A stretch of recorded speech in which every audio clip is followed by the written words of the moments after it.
Finest here, what they have to say to you? Well, there was an ironic concern by the police department that certain song lyrics might be promoting racism or hatred towards certain groups of people, and their concern was what they thought was a Marilyn Manson song, Rock and Roll Nigger, which is a Patti Smith song that was written, over 20 years ago.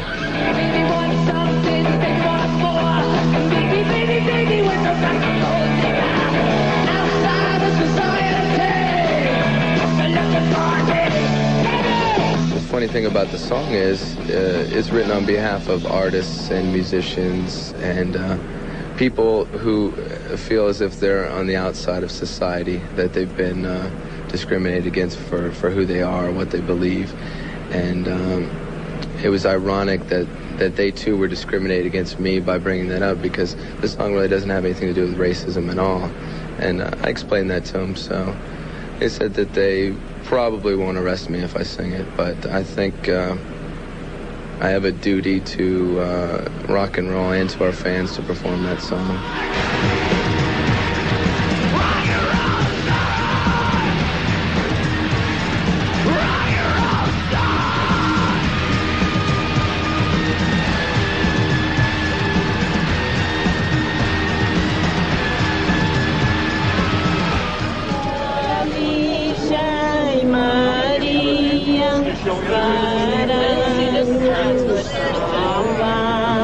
It's an entertainment. Like, Marilyn Manson's like a smart guy, and like he knows how to sell a crowd. The person who is smart is the one who's seeking God, not the one who's swearing using his name.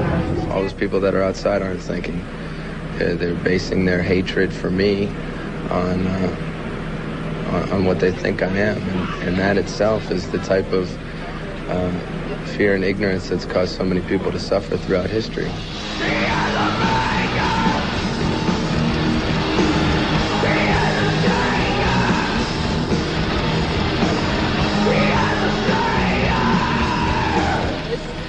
Like a good message to be yourself, and it's entertainment. I like the music, but I think that the whole persona is just a stage thing, like a gimmick, It's just like Kiss's makeup. That wasn't didn't have secret meanings. It was just like a gimmick thing. If he's communicating that people should believe in themselves, maybe there's something redeemable in his message.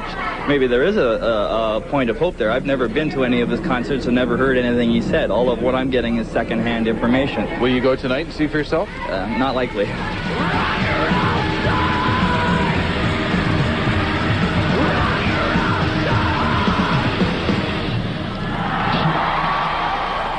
All right, now I should add that Metropolitan Toronto Police have not returned our calls yet, so we don't have their side of the story, unfortunately, and the show in Ottawa is planned to go ahead. Now, last night we did ask you to respond to the question, should Marilyn Manson be condemned and take responsibility for all of his actions? And we've had a lot of response from you. We have an email here. It says, Marilyn Manson has the right to express himself in whatever way he chooses. This is a free country, and I'm appalled by City Hall in Calgary, as if people haven't heard Marilyn Manson. And if parents don't want their kids to go to the show, then they should lock them up in their rooms. They should just let people who want to go. That's from Peter in Bracebridge. We also got a bunch of faxes from you. Rick Massey of Winnipeg says he thinks Marilyn Manson's onstage antics are extremely dangerous. What kind of musicians go out on stage and rips up a Bible, encourages kids to kill their parents, and worship Satan? And also another one from a guy named John Grohl of Ontario saying, leave Manson alone. It's just a new age freak show. And he adds, nobody blames the Spice Girls for making fat girls become anorexic. Finally, Eric Grief, a law student at the University of Calgary, reminds us that the Constitution Act of 1982, which guarantees the fundamental freedoms of conscience and religion, thought, belief, opinion, and expression.